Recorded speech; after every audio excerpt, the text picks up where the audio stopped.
On the morning of the 15th of August 1940, shortly after 11 o'clock, the operations room beneath Bentley Priory was already heavy with anticipation, though no aircraft had yet crossed the English coastline. The underground chamber, shielded by thick concrete and dimly lit to preserve the clarity of plotting tables, carried the faint smell of tobacco smoke and warm electrical equipment, a byproduct of the vacuum tube machinery that quietly translated invisible radio echoes into intelligible warning. Outside, southern England lay under an unremarkable summer sky, calm enough to suggest normality, yet beneath that stillness the mechanisms of defense were already in motion.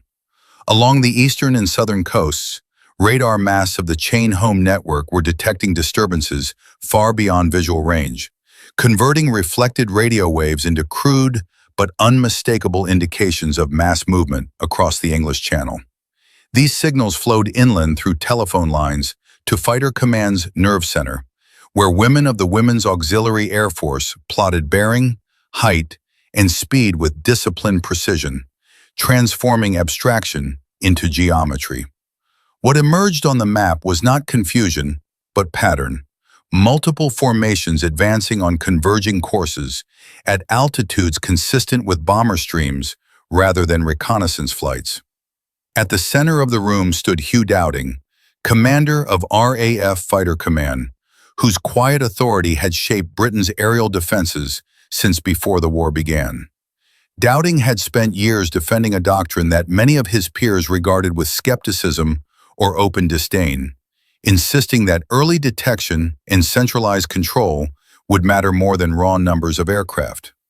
Radar, still poorly understood even by those who operated it, was dismissed in some quarters as experimental science ill-suited to the brutal immediacy of modern war, and Dowding himself was often portrayed as overly cautious, excessively technical, and insufficiently aggressive. Yet on this morning, theory was giving way to consequence. The information arriving at Bentley Priory allowed Dowding to see not merely that an attack was coming, but how it was structured, how quickly it was moving, and where it would strike if left unchallenged. Instead of scrambling fighters blindly at the first hint of danger, burning precious fuel and exhausting pilots, Fighter Command could now wait, calculate, and commit its squadrons only when interception was most likely to succeed.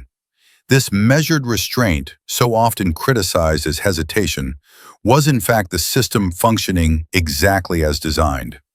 As confirmation accumulated from multiple radar stations, the picture sharpened. The formations were large, coordinated, and persistent, indicating a deliberate offensive rather than a probing raid.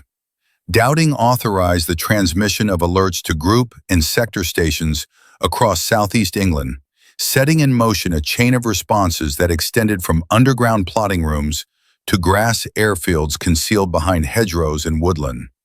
Pilots who moments earlier had been waiting beside their aircraft were now being briefed, engines prepared, and squadrons readied, all according to timings dictated not by visual contact, but by information measured in miles and minutes. What distinguished this moment from earlier encounters was not the presence of enemy aircraft, but the balance of knowledge. For the first time, Britain was not reacting to attack after the fact. It was shaping the engagement before the first bomb fell.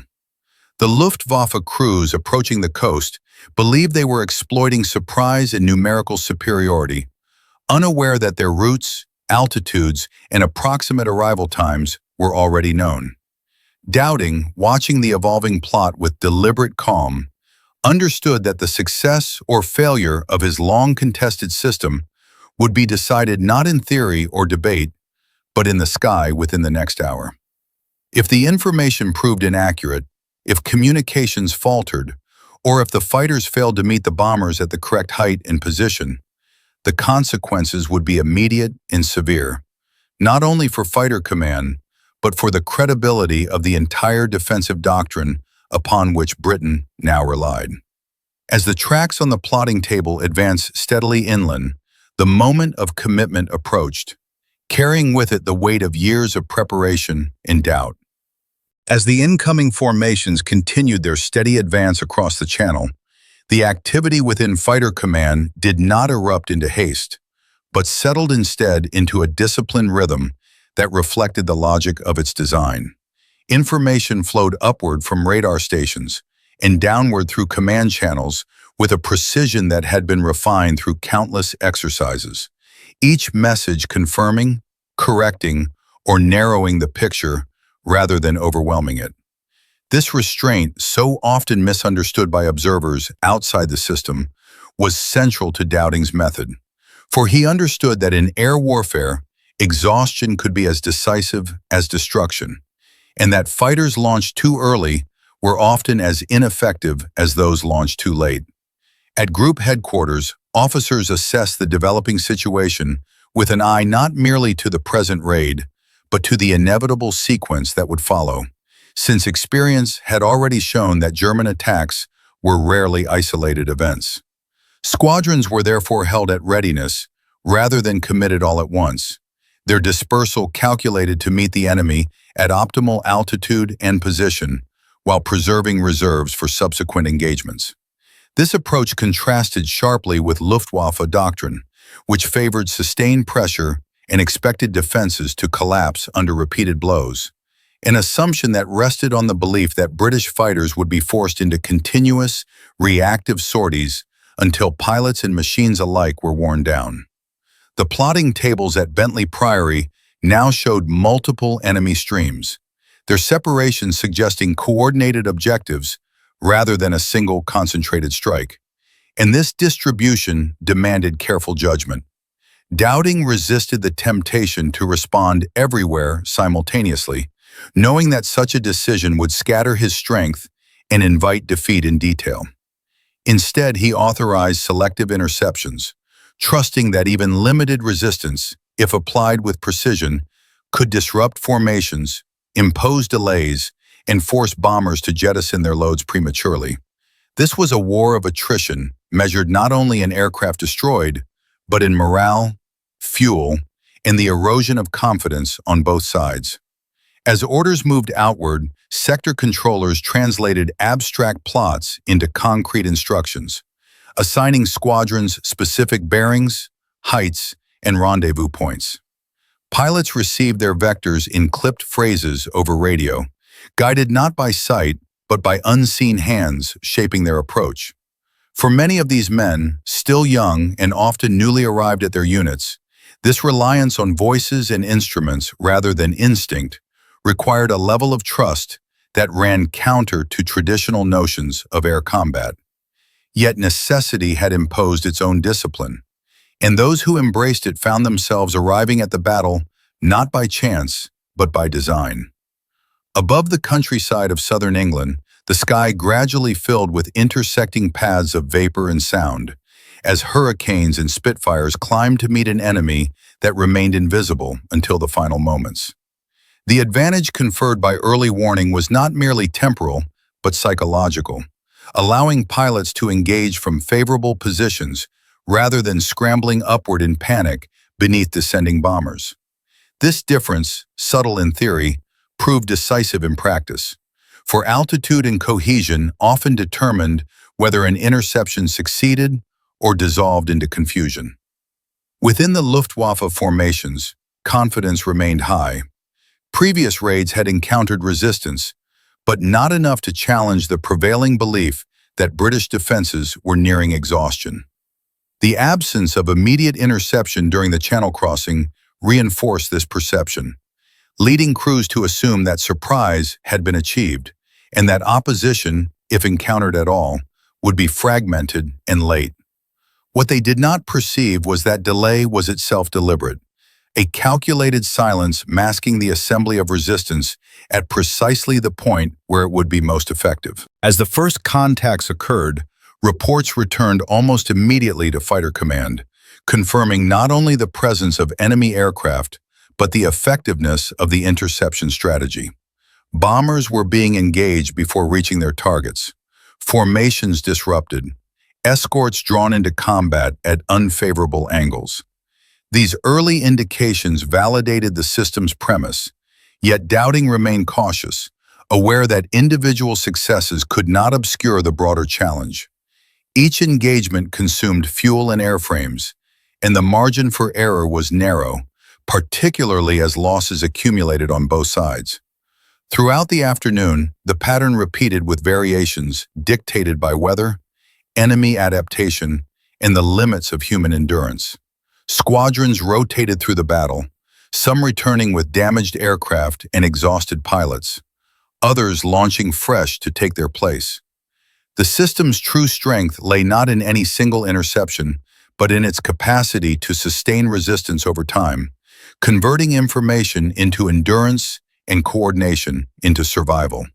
This capability, invisible to those who judged effectiveness solely by visible destruction, represented a fundamental shift in the conduct of air defense.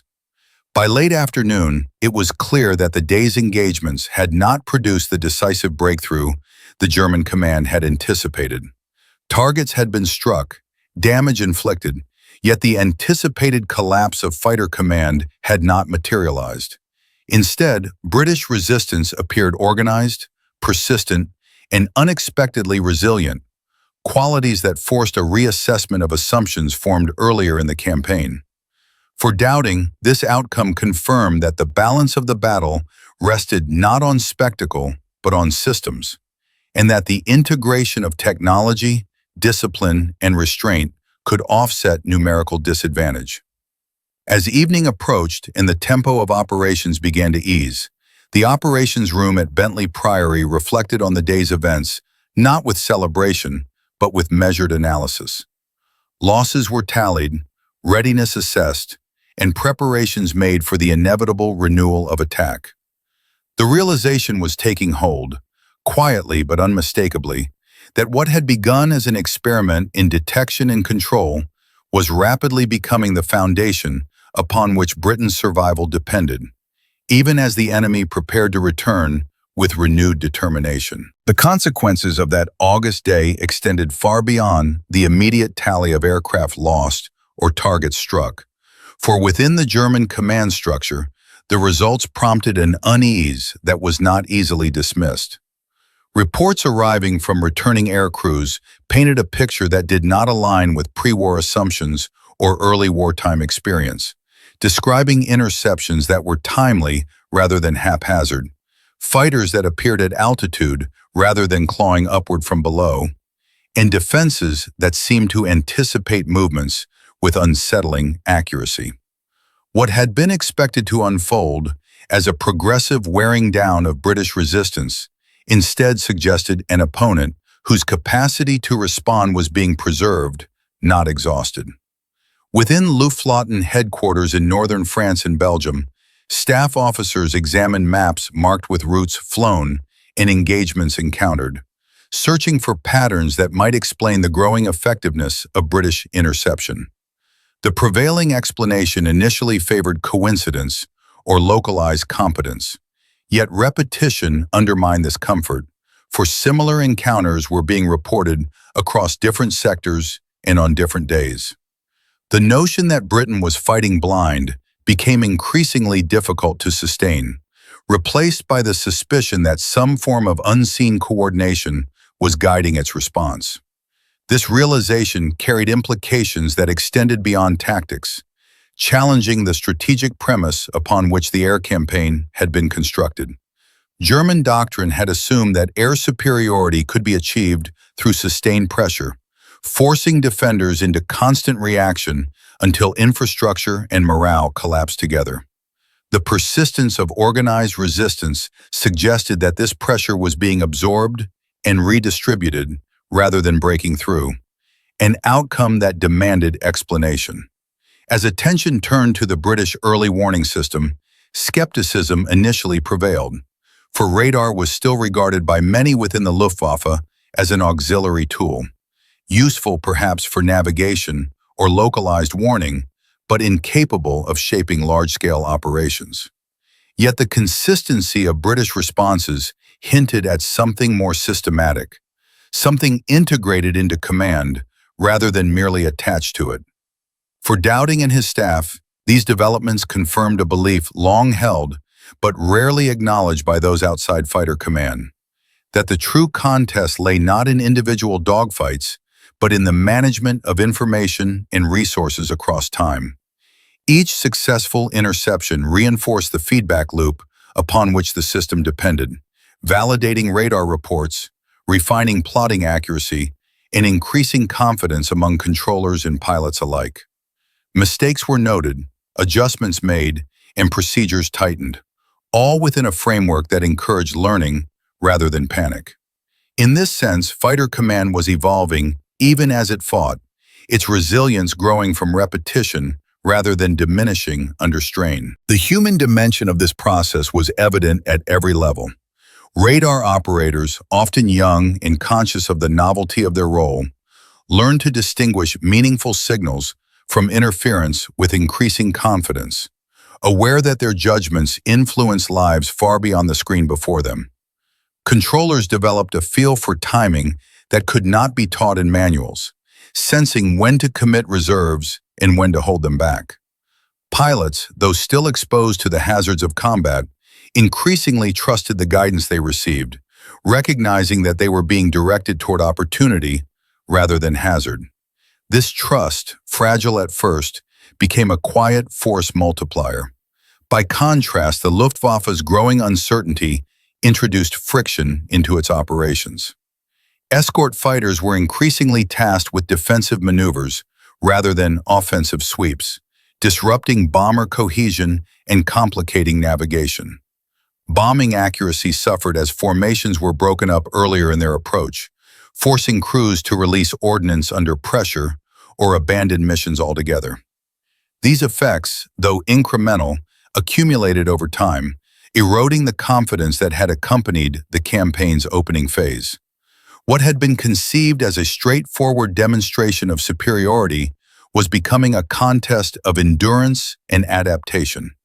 The strategic implications of this shift were not immediately apparent, yet they began to influence decision-making at the highest levels. Debates emerged regarding target selection, escort tactics, and the allocation of resources, reflecting an awareness that the existing approach was failing to deliver decisive results. The possibility that Britain's air defenses were more robust and integrated than anticipated introduced doubt into plans that had assumed inevitability. This doubt, subtle but corrosive, marked a turning point in the campaign, for it suggested that victory would not come quickly, if at all. As late summer gave way to early autumn, the air war over Britain settled into a grim rhythm, characterized by repeated engagements that tested both systems and individuals. Fighter Command continued to absorb punishment while maintaining cohesion, a testament to the principles upon which it had been built. The Luftwaffe, though still formidable, found itself confronting an adversary whose strength lay not merely in aircraft or pilots, but in the invisible architecture that bound detection, decision, and action into a single process. In this evolving struggle, the significance of radar was no longer confined to technical circles or experimental stations along the coast. It had become central to the strategic balance, shaping not only the conduct of battles, but the expectations of those who planned them. The realization that Britain could see before it was seen altered the psychological terrain of the conflict, introducing an element of uncertainty that no amount of numerical advantage could fully dispel, and setting the stage for decisions that would redefine the campaign in the weeks to come. As September approached, the air campaign entered a phase defined less by surprise than by strain, in which both sides confronted the limits of their assumptions and resources. The Luftwaffe intensified its efforts, increasing the scale and frequency of attacks in the belief that sustained pressure would eventually fracture British resistance, while Fighter Command, under Dowding's direction, focused on preserving its capacity to respond day after day. This balance between aggression and conservation was delicate, for every decision to commit or withhold squadrons carried consequences that extended beyond the immediate engagement. Within Fighter Command, the operational tempo imposed a relentless burden on personnel and equipment alike. Aircraft returned from combat bearing the marks of cumulative damage, patched and repaired as quickly as materials and labor allowed, while pilots faced the physical and psychological toll of repeated sorties. Yet the system that governed their employment continued to impose order on this strain, ensuring that exhaustion was distributed rather than concentrated and that no single unit was pushed beyond recovery. Dowding's insistence on rotation and reserve, often criticized as overly cautious, proved essential in maintaining coherence as losses mounted. The radar network, now operating under near constant demand, demonstrated both its strengths and vulnerabilities. Coastal stations became targets in their own right, subjected to bombing intended to blind Britain's early warning capability. Although damage was inflicted, redundancy and rapid repair limited the impact, and the system's overall integrity remained intact. Information gaps occurred, yet the integration of observer reports and radio intelligence mitigated their effect, underscoring the importance of layered defense rather than reliance on a single technology. What emerged was not invulnerability, but resilience, an ability to absorb disruption without collapse. For German planners, the persistence of organized resistance raised increasingly urgent questions. Losses were higher than anticipated, and the anticipated erosion of British fighter strength was not materializing at the expected rate. Each day of continued opposition undermined the premise that air superiority could be achieved swiftly, complicating broader strategic objectives that depended upon it. The focus of operations began to shift, reflecting both frustration and adaptation as targets were reconsidered in the search for a decisive effect. Within Britain, the cumulative experience of sustained attack fostered a growing confidence in the defensive system, even as the threat remained acute. Civilian morale, though tested by air raids, was reinforced by the visible presence of fighters overhead and the knowledge that attacks were being contested rather than endured passively. This interplay between military effectiveness and public perception formed an additional dimension of the campaign, one in which the ability to demonstrate control mattered almost as much as the material results achieved in combat. By mid-September, the air war had become a contest of endurance in which neither side could claim unequivocal dominance. Fighter command remained under pressure, yet intact, its operational framework continuing to function despite losses and fatigue. The Luftwaffe, though still capable of mounting large-scale operations, faced diminishing returns from tactics that had failed to deliver decisive results. In this environment, the strategic calculus began to shift, driven by the recognition that the assumptions underpinning the campaign required reassessment.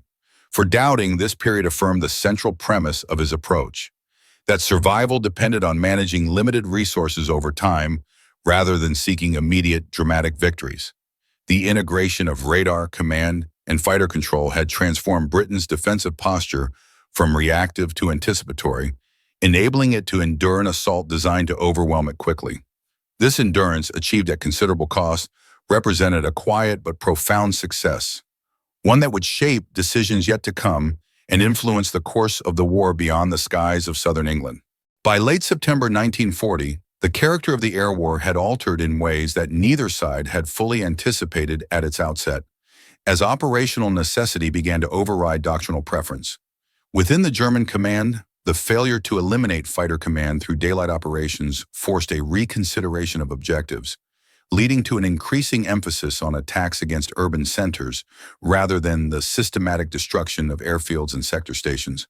This shift, born of frustration as much as strategy, reflected the growing realization that Britain's air defenses were not collapsing under pressure, but adapting to it, preserving their essential functions despite sustained assault. For fighter command, this change carried both relief and new responsibility. The reduced focus on forward airfields eased immediate operational strain, allowing squadrons greater freedom to recover and reorganize. Yet the escalation of attacks on cities introduced a moral and political dimension that could not be ignored. The defense of civilian populations became inseparable from the defense of airspace, placing additional weight on a system already stretched by months of combat. Nevertheless, the underlying framework that Dowding had established continued to function, guiding responses with the same emphasis on timing, coordination, and conservation that had defined earlier phases of the campaign. The role of radar within this evolving context became even more pronounced, as early warning enabled not only interception, but the strategic allocation of effort across multiple threats. Night operations, though still rudimentary, began to draw upon the same principles of detection and control, extending the influence of the system beyond its original design parameters. Though effectiveness at night remained limited, the willingness to adapt underscored a broader truth. Britain's air defense was no longer an experiment, but an evolving institution, capable of learning under fire and incorporating new methods as circumstances demanded.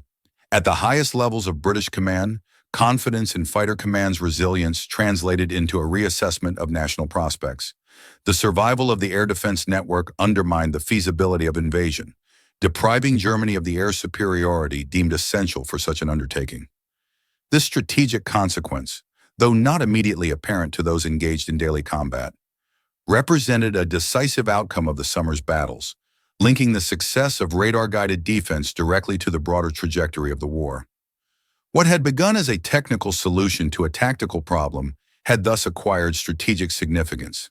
For Dowding, the implications were deeply personal as well as professional.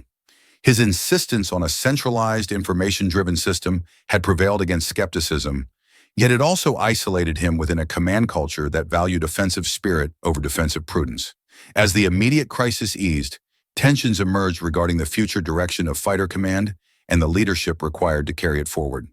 The very qualities that had enabled survival during the battle would soon be questioned in a context shaped less by emergency than by long-term planning.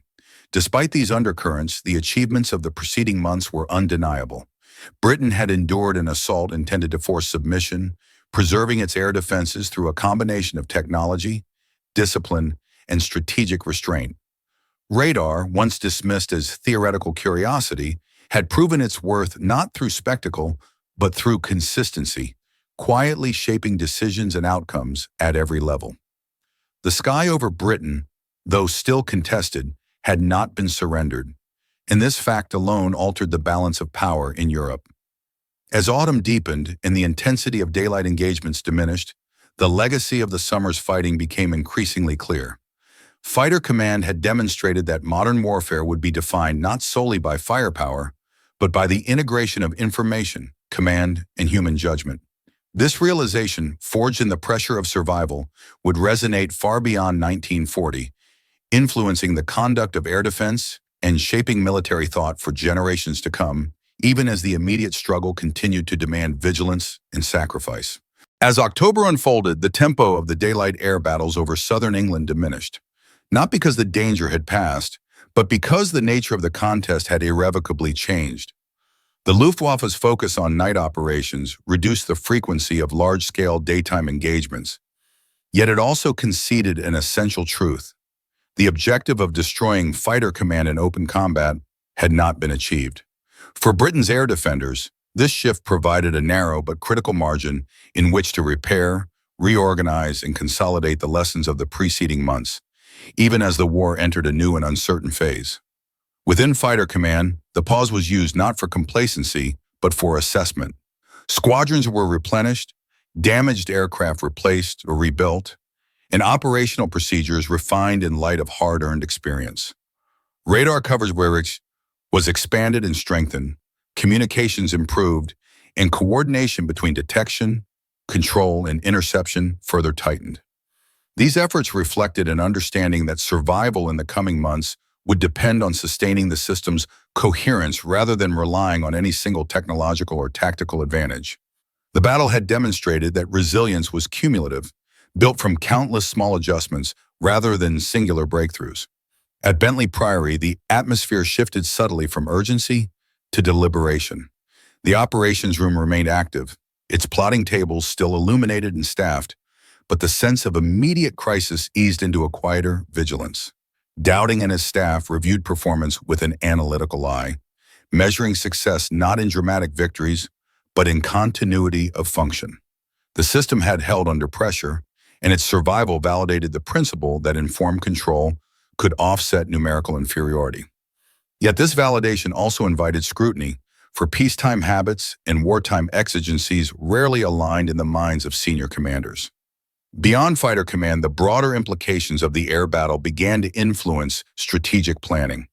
The failure to secure air superiority over Britain forced German leadership to abandon or indefinitely postpone invasion plans, redirecting attention toward other theaters and methods of warfare.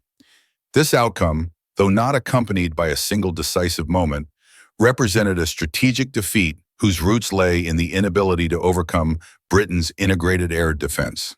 Radar, command discipline, and measured use of force had combined to deny the enemy a prerequisite for further action. For the British public, the continuation of air defense underpinned a growing belief in national survival. The visible presence of fighters in the sky, coupled with the knowledge that attacks were being anticipated rather than merely endured, reinforced confidence during a period marked by nightly bombardment and uncertainty. This morale effect, while intangible, constituted a vital component of resistance, linking the technical success of air defense to the psychological endurance of the population. The system's effectiveness thus extended beyond military calculations, shaping the broader experience of war. Yet beneath this apparent consolidation lay unresolved tensions.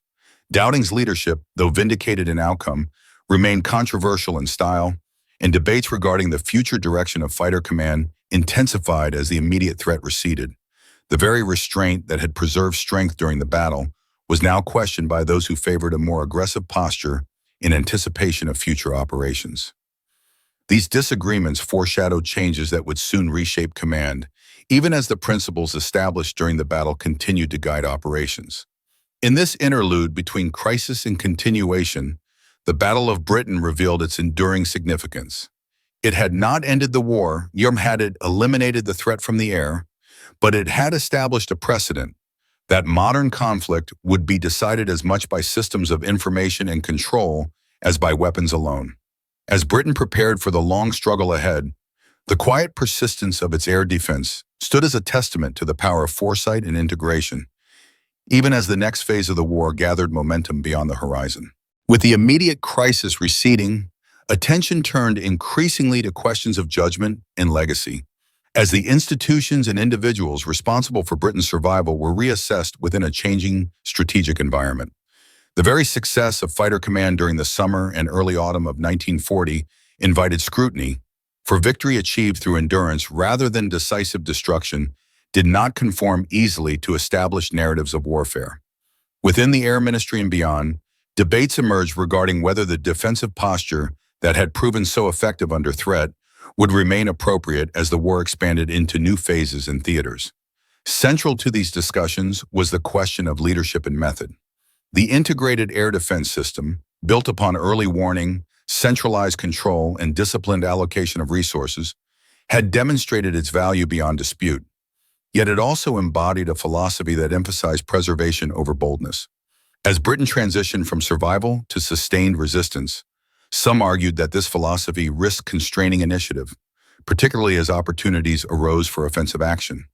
Others countered that the principles forged in crisis were precisely those needed to navigate a protracted conflict in which attrition and adaptation would define success. The technical and organizational achievements of the air defense network began to attract international attention, as allies and observers recognized the implications of Britain's experience for the future of warfare. Radar, once an obscure and contested technology, was now understood as a transformative force, not because it replaced human judgment, but because it enhanced it, providing commanders with a level of situational awareness previously unattainable. The fusion of detection, communication, and control established a model that would be replicated, refined, and expanded throughout the remainder of the war, shaping the conduct of air operations across multiple fronts. At the same time, the human cost of the battle weighed heavily on those who had directed it. Losses among pilots, ground crews, and civilian populations underscored the fact that endurance had been purchased at considerable sacrifice. The survival of the system did not diminish the individual toll, and the memory of sustained pressure left a lasting imprint on those involved. Yet it also reinforced a collective understanding that the outcome had hinged on the ability to absorb and manage strain, rather than to avoid it altogether. As strategic priorities evolved, the lessons of 1940 informed decisions far beyond Britain's shores. The recognition that air superiority could be denied through integrated defense influenced planning on both sides of the conflict, prompting adaptations in tactics, technology, and doctrine. The contest over Britain's skies thus became a reference point, illustrating that numerical advantage alone could be neutralized by effective organization and information. This insight challenged assumptions that had governed air power theory since its inception, marking a turning point in military thought. In retrospect, the Battle of Britain came to be understood not as a singular event, but as a process, a sustained demonstration of how preparation, innovation, and restraint could converge under pressure. Its significance lay not in dramatic moments of triumph, but in the continuity of function achieved amid adversity. As the war continued to unfold, this legacy would persist, shaping both memory and practice, and reminding those who studied it that survival itself can constitute a decisive form of victory. By the close of 1940, the air battles that had once threatened Britain's survival had receded into a sustained, grinding conflict whose character differed fundamentally from the crisis of the summer. The danger remained real, but it was no longer existential in the same immediate sense, and this shift allowed the consequences of earlier decisions to be seen with greater clarity. What had endured was not merely a defended airspace, but a framework for modern warfare in which information, coordination, and restraint proved as decisive as courage or firepower. The air defense system that had carried Britain through its most vulnerable moment continued to evolve. Its principles extended and adapted to meet new challenges. Radar coverage expanded in range and resolution, command structures were refined, and the integration of intelligence from multiple sources became increasingly sophisticated. These developments did not eliminate uncertainty or risk, but they reduced reliance on chance, allowing commanders to shape events rather than simply react to them. In this sense, the battle's most important outcome lay not in the immediate defeat of an enemy offensive, but in the establishment of a durable method for confronting future threats. The broader implications of this transformation became apparent as the war progressed. Air operations over occupied Europe, the defense of shipping lanes, and the coordination of Allied forces all drew upon lessons learned in Britain's skies. The emphasis on early warning, centralized control, and measured commitment of resources informed strategies that extended far beyond national defense, influencing the conduct of coalition warfare and the management of increasingly complex military systems. What had once been derided as theoretical abstraction now stood at the center of practical success. Equally significant was the way these developments reshaped perceptions of air power itself. The pre-war belief that bombing alone could compel surrender gave way to a more nuanced understanding of how air forces interacted with defense, morale, and industry. The experience of 1940 demonstrated that air superiority was not simply seized through force, but contested through organization and endurance. This realization tempered expectations and forced planners on all sides to confront the limits of technological advantage when confronted by adaptive systems and determined resistance. For those who had lived through the campaign, the memory of that summer remained inseparable from the knowledge of how narrowly disaster had been avoided. The glow of radar screens, the disciplined movement of markers across plotting tables, and the measured decisions taken under pressure became symbols of a turning point in military history, one in which foresight proved as vital as bravery. The system's success did not diminish the sacrifices made by individuals, but it provided a context in which those sacrifices achieved lasting meaning. In the final assessment, the events of 1940 revealed that the future of warfare would be shaped less by singular acts of destruction than by the capacity to see, disdain, and endure time. Britain's survival was secured not by spectacle, but by the quiet effectiveness of a system that transformed uncertainty into opportunity. The sky had not burned, as some had predicted, not because danger was absent, but because it had been understood in time.